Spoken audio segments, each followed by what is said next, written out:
Now I want to take you back in time. The year's 1942, central Pennsylvania, and it's night, and my parents have to find their way to the hospital using no headlights. It is a blackout, and the country is paralyzed with fear. There are U-boats off the shore. We might be bombed. We have to do whatever is necessary to, keep the war effort going. We have to win this and keep our country safe. My birth certificate designates the time of my birth as EWT, Eastern Wartime. It was 2 hours back from the standard time to get us closer to the theater of war time. Both my parents are teachers. My mother is 97 now. Wow. She taught 4th grade, and with the exception of one student who had been transferred many times, there was never a child that she could not teach to read. Never. My dad started teaching, it was called SHOP at the time, it was vocational education. Then he got a bachelor's or master's degree in guidance counseling and became an administrator, principal. And the changes that he saw in his career were just drastic. He saw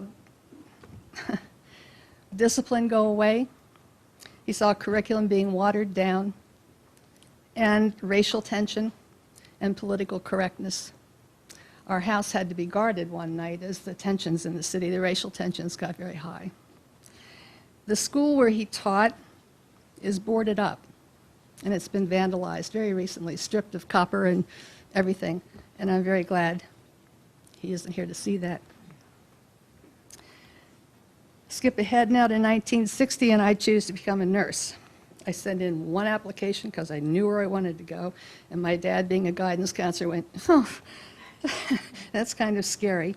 But he told me at the same time that I could choose to be a nurse, but I eventually would be a teacher.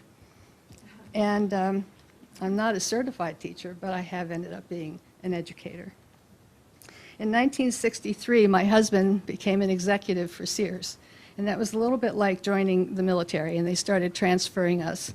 And our sons, as they grew up, were in different schools, and the years split up for them.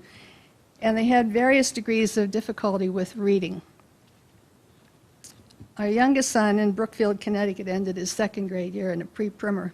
Duck is a duck. And so we did testing, vision and hearing.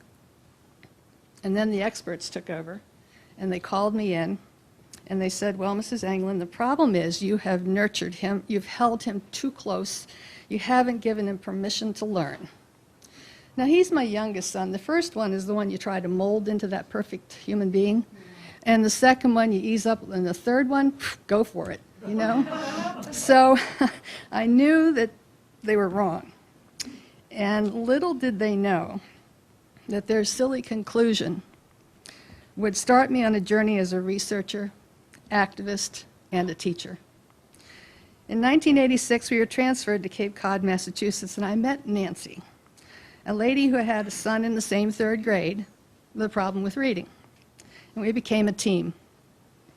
Changes in the schools were becoming apparent. A group of concerned parents are meeting in their homes to discuss these changes, and I'm invited to join them. Falmouth High School is planning to make condom distribution available in the senior high and the junior high, the first in the nation to do that. I had conversations with people in this parents group using terms that I never, as an adult, having gone through nurses training, worked in, I never thought would be part of my vocabulary, but it had to be. And we decided to try to get at least an opt-out option for our kids for the mandatory sex education classes that were coming in. And they allowed us to discuss it at school committee meetings, but it became very clear it wasn't an option. It was going in. One man in the group had heard about something called OBE, outcome-based education, and Nancy and I were urged to go to a conference to learn about it and bring it back, just do something about this. So we used my husband's frequent flyer miles, and we flew to Des Moines, Iowa, in the bitter cold. Our connecting flight into Chicago was late, and the jetway was closed. And the lady at the podium said, "You're not getting on that plane, it's ready to go." And we said, "No, the Lord wants us on that plane." And with that, her phone rang on the podium. The jetway was open because somebody on the flight crew had forgotten something. And so we went on board the plane, and we got on. The stewardess, and we called them that at the time, said, "Who are you?" And we said, "Just a couple of moms," you know, and we're supposed to be in Des Moines. What I learned at that conference seemed absolutely incredible, but both of us knew there was no going back from that point. And I met Charlotte Iserbyt, who later wrote The Deliberate Dumbing Down of America, and the key word is deliberate. And that's what made it so difficult when you tried to explain to people that it was being done deliberately in this country. And I also met Sam Blumenfeld, who had written books, and the primary one that hit me was on phonics and whole language. And then I knew what had happened to my son and to all the others in Chicago, where they dumbed down an entire city. And they said, "We know the program, it was a huge failure." And we went, "No, it wasn't. You accomplished your mission. You did what you intended. You proved you could dumb down an entire city in a matter of a few years." And the ADD and the ADHD and the Ritalin and all the rest of it never needed to happen. Never needed to. Well, using fax machines the size of small cars, which produced shiny copies that had to be kept out of the sun or they faded away, long-distance calls that at the time were costly, snail mail documents, sleepless nights, many of those, reading, among other things, a book called America 2000, Goals 2000, by a gentleman named James Patrick. And a really big picture started taking shape. Each state was busy creating their own unique version of the education reform. Each one was sure that theirs would be the model for the nation.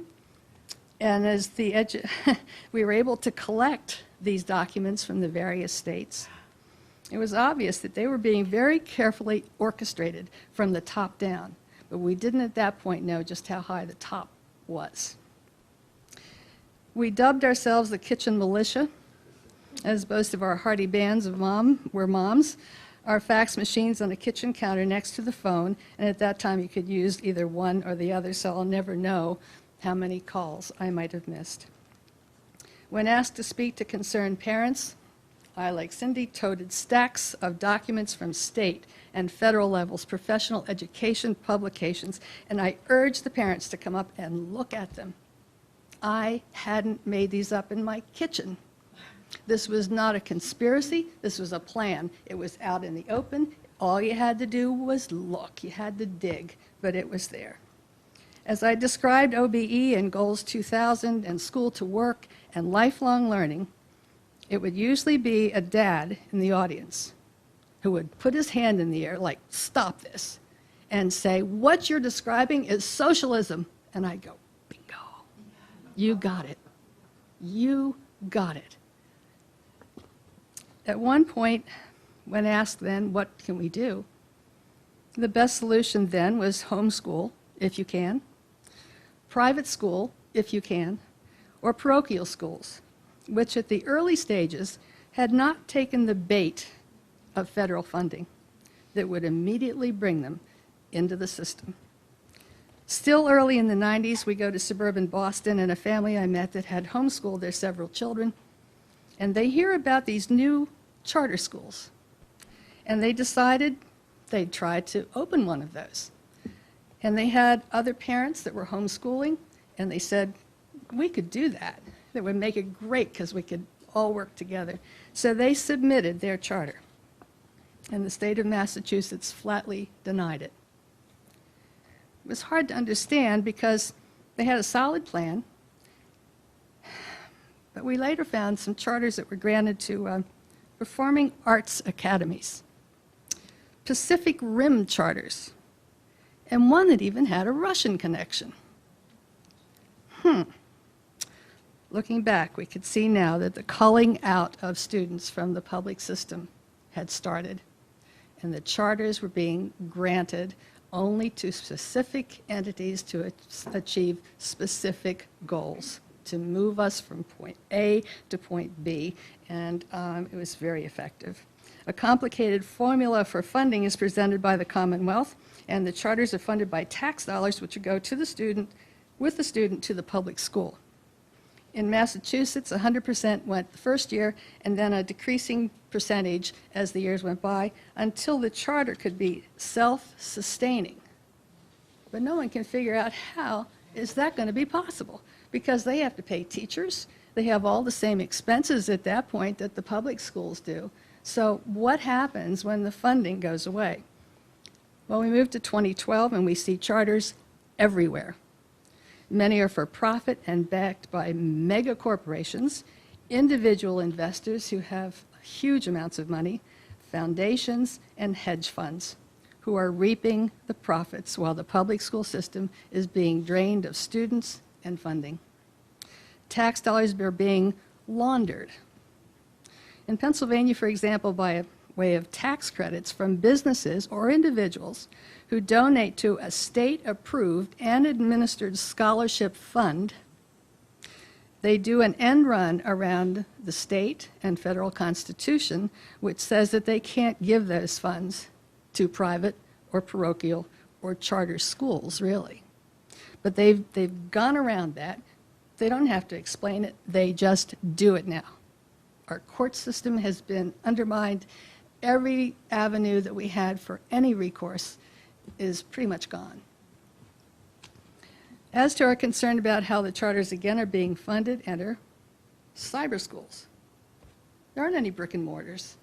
And so the cost of running those goes way down. You can have a teacher somewhere and they tape the class, and then that just goes out. And now, as we learned, the computers will be even more sophisticated than that. That'll be totally individualized. There's a current bill in Harrisburg, Pennsylvania, known as the Republican State Senator Pecola's takeover bill. By the way, Senator Pecola is retiring this year, and my mother had him as a fourth grade student. We aren't sure that that worked out very well, but this essentially allows the state to take control of financially distressed school districts. Under the law, the Secretary of Education has the ability to declare the school district to be in a state of financial recovery, and within 5 days of the declaration, this recovery officer must be appointed to the district. He's responsible for developing a financial recovery plan, maintaining oversight, and informing the public of what he's doing. Problem one. The recovery officer has no power to negotiate with teachers whose salary and benefits account for the majority of his expenses. Thus, he can only cut services, programs, and staff. Two, the receiver, who has provided great authority over these districts, is able to delegate his powers to an individual in the district or within a nonprofit or for-profit entity. Among these powers is the ability to enter into an agreement with the nonprofit or for-profit organization to operate one or more of the district schools. Enter the charters. They're just in the wings, waiting. Legislation allows for 9 districts to be declared financially distressed each year, but within the next 3 years, nearly half of the Pennsylvania public schools are projected to be financially distressed. Follow the money if you can. PA Cyber School, a home-based internet delivery system. July of this year, FBI agents raided the Pennsylvania Cyber School charter office of Nick Trombetta. A tangled web of the money trail is even too complicated to outline. The chart would be huge. July 15th, the Pittsburgh Post-Gazette. The story, millions flow to Beaver County-based Pennsylvania cyber school spin-offs. It's huge. He hired his own people. He created other entities and then allowed his own people to deal with the providers. It's very tangled and very lucrative for him and for his company. The product that he has turned out, the cyber school he's turned out, not so much. There is a lot of money to be made. And now that the housing market has tanked, all the major investment entities that have been out there for the really big moneyed people are gone, and education is left out there, and it's a target now. It's really a big target for them. In Pottstown, Pennsylvania, a gentleman came in with a proposition to put his charter school in their elementary level.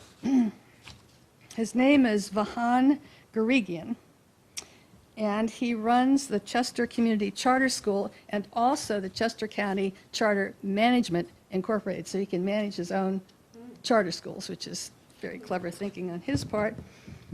The gentleman owns a billboard company. He is extremely wealthy. When he went to Pottstown, he didn't go to the school committee.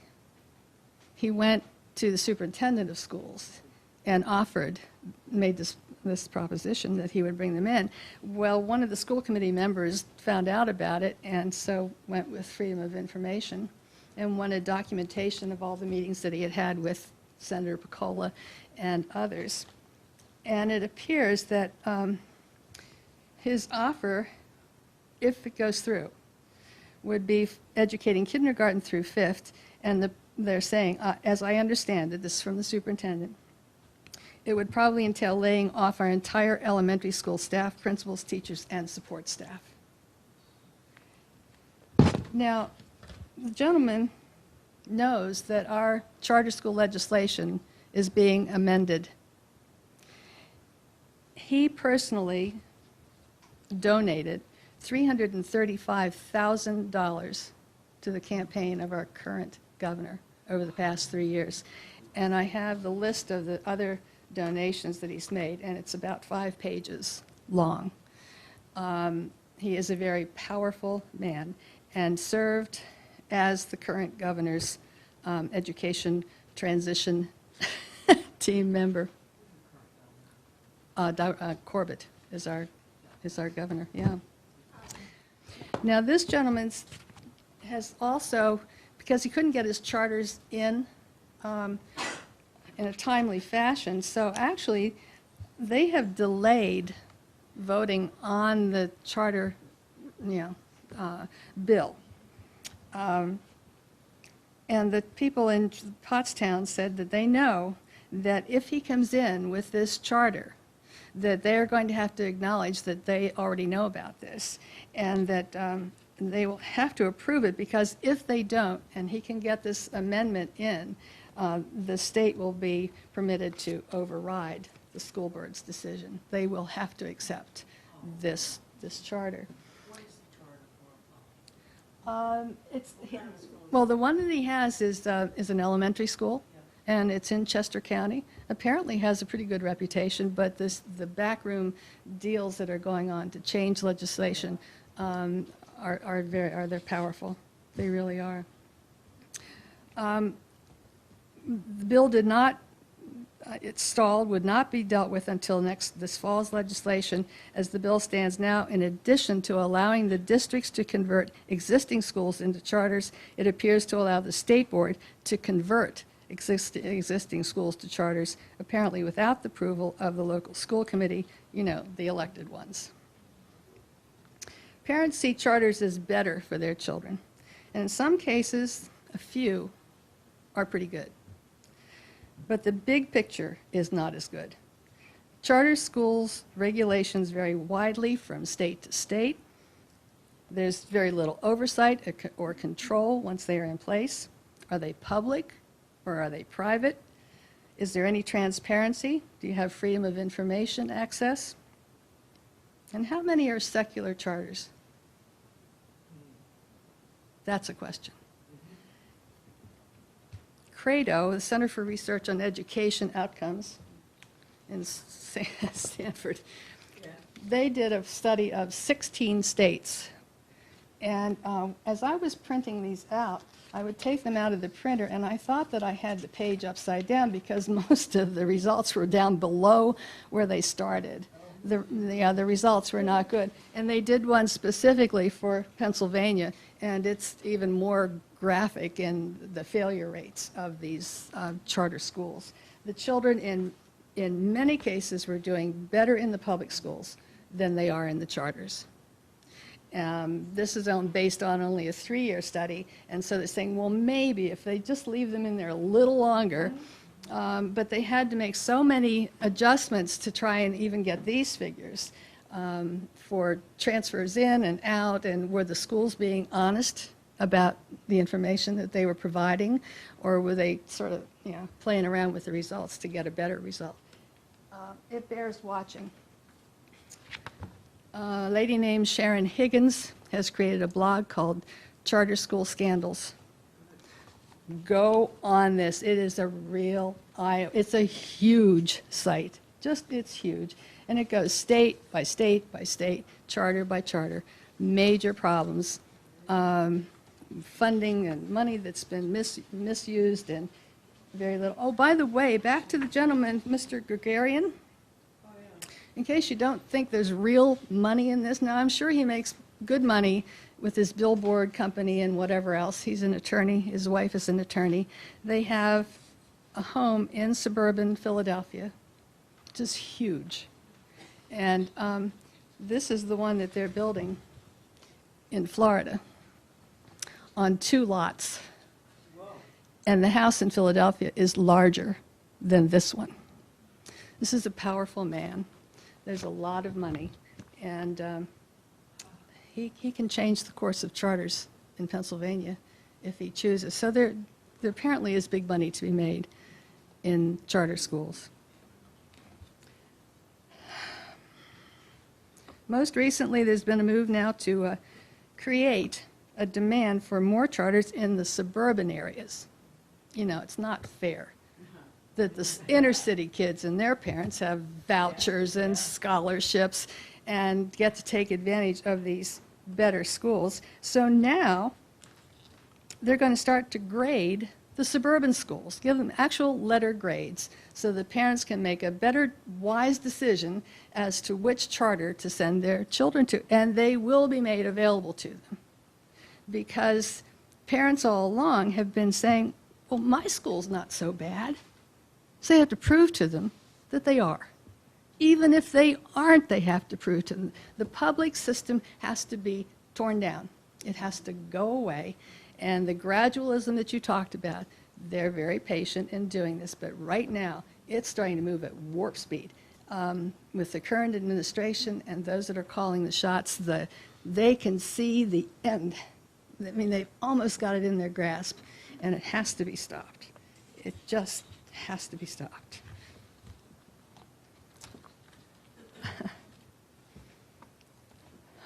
Other speakers will tell you about what's happening in the public system right now, and it's not pretty. Donna's going to speak later, and she calls me on her way to work. Hey, Paul, you aren't going to believe what happened yesterday. And it's very interesting phone calls I have, and my husband just puts the coffee back in the microwave for me when we finish our conversation. There are a couple of other charters that come to mind. The United Nations is chartered. Chamber of Commerce is chartered. In Charlotte's book, pages 34 and 35 of The Deliberate Dumbing Down of America, the facts are excerpted from an article written by Erica Carl. And the Chamber of Commerce, its powers and goals. She wrote this in 1983, regarding something that happened when I was 3 years old. 1945 United Nations Charter became effective on October 24th, 1945. Playing an important role in the creation of the United Nations was the United States Chamber of Commerce. So there's not only a United States Chamber of Commerce, there's an international Chamber of Commerce, and they created the United Nations in order to bring everybody into the big picture. 2 slogans were popularized in order to gain backing for the Chamber leadership: world peace through world trade, and more business in government and less government in business. The Chamber sought to commercialize the world under its own direction. To do this, they needed to find ways to effect the bypass operating policies of the various states and nations to change national policies and even laws requiring popular support and collective action, collective being a key word there. Among their goals that they knew they would have to do was to create the United Nations, a regional government, which they called New Federalism, Medicare, had to centralize medical profession, postal reorganization, that's in full swing right now, contracting for school services with private industry, and a voucher system for education. 1945, gradual, patient, step by step, closer and closer. And one final concern I have, charter schools open the doors to everybody. And I live in Pennsylvania, and I drove through the Pocono Mountains yesterday, and I may have driven past the lovely estate of Mr. Gulen, who is Turkish. And he had to leave Turkey and come to the United States for health reasons. He has type 2 diabetes, which it's kind of hard to believe after all these years they haven't been able to take care of that for him so he can go back to Turkey. But a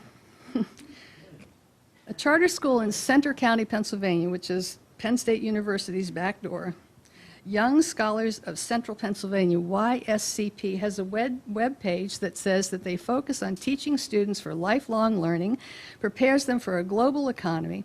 Our tuition-free school offers a rigorous curriculum in a fun and interactive environment, emphasizing world cultures. Now, the fact, first of all, that it's tuition-free, those are our tax dollars that are paying for this school. YSCP limits class sizes to 20 students and offers many opportunities for parents to be involved with the school activities.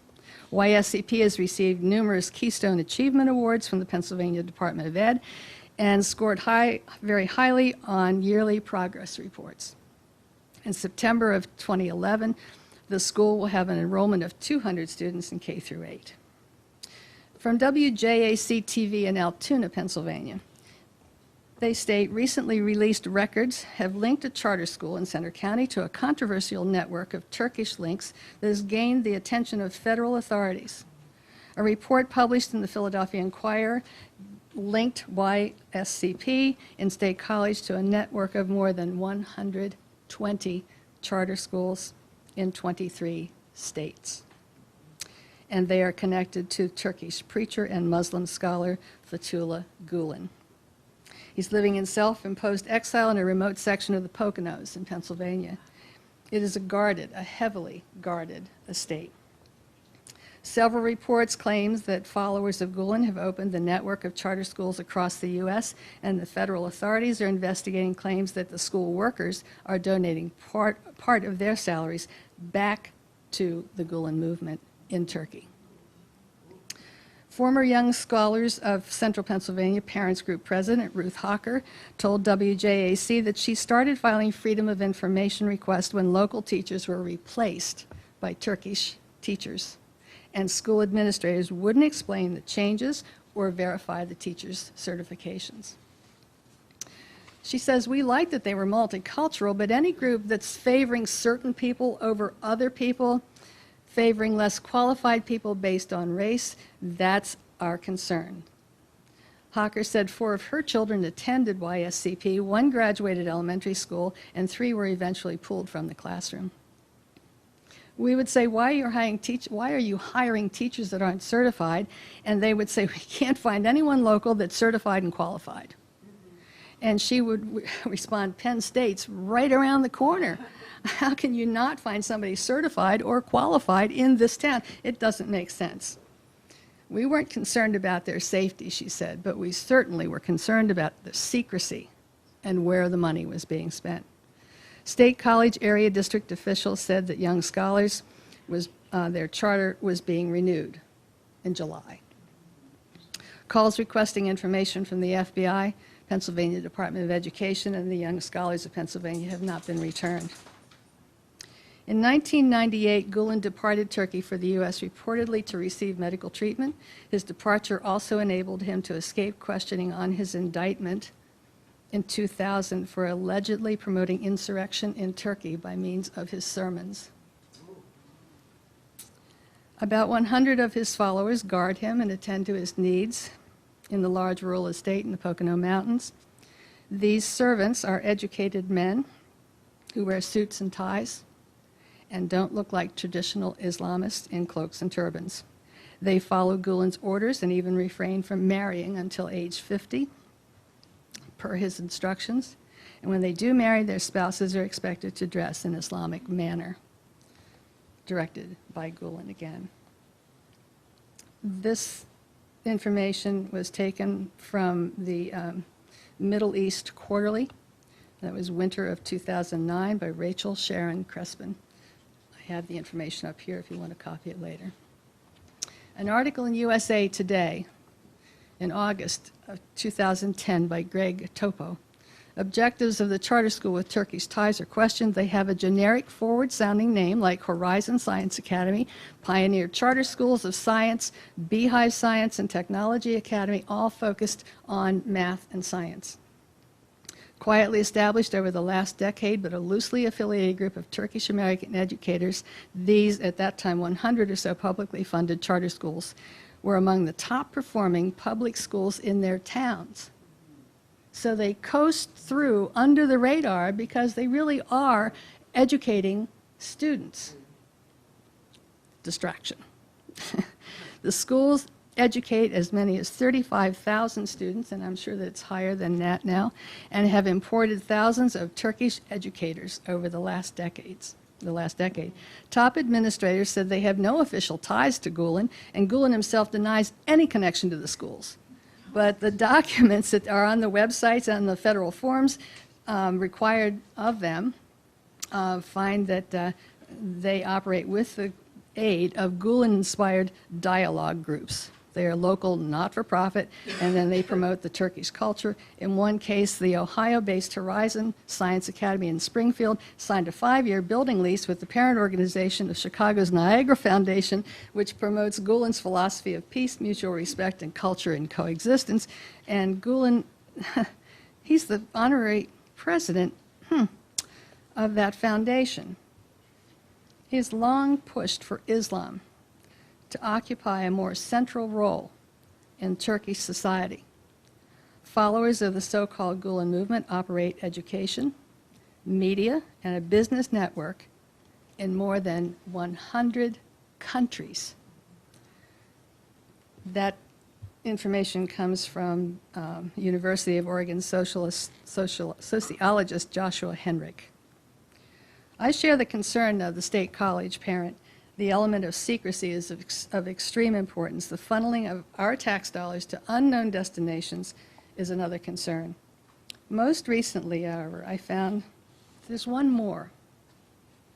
The Sonoran Science Academy / Davis Monthan in Tucson, Arizona. Davis Monthan is an Air Force base, and the charter is physically located on the base. May 2011, Hawaii Free Press, Andrew Walden writes, after months of trying to get on base in Hawaii, is it 3 strikes and they're out for the Turkish school, and he designates it as a cult. Hawaii Free Press readers learned last December that the cult was attempting to take control of Makapu Elementary on the Kanoe, my pronunciation is probably dreadful, Marine base.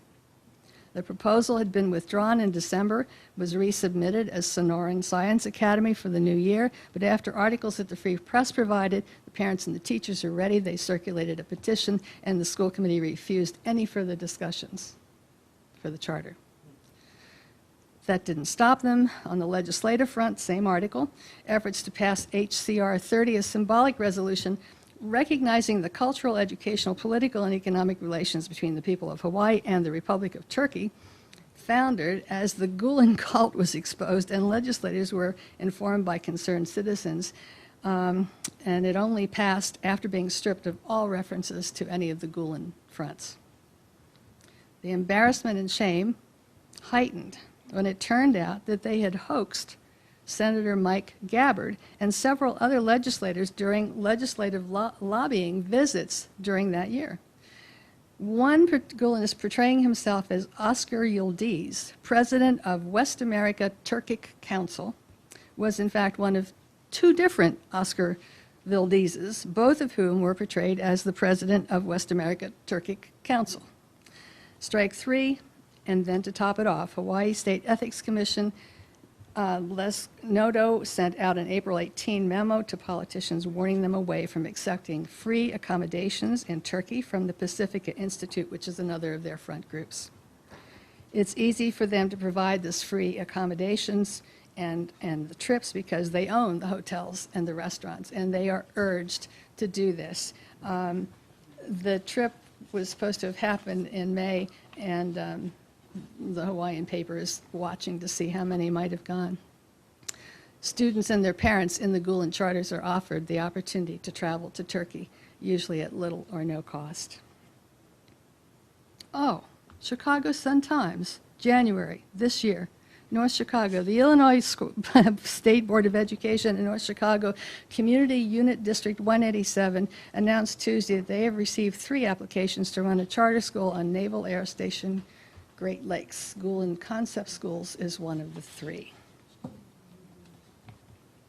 I think there's reason to be cautious. This needs to be investigated. They said the FBI is investigating it. I hope they do, but yeah. Okay. There are powerful people behind the funding and driving this whole system forward. You will hear about Agenda 21, the UN plan for one world government. Education is a major component of that plan. And if you've watched and heard these presentations, then I hope you'll come to understand that this is happening and why. What will be your role in it? It's your decision to make. We hope that we've given you truthful and factual information that will help you make that decision. I opened this by noting that I was born as World War II was raging. Now at age 70, I find myself and our nation in the middle of another war.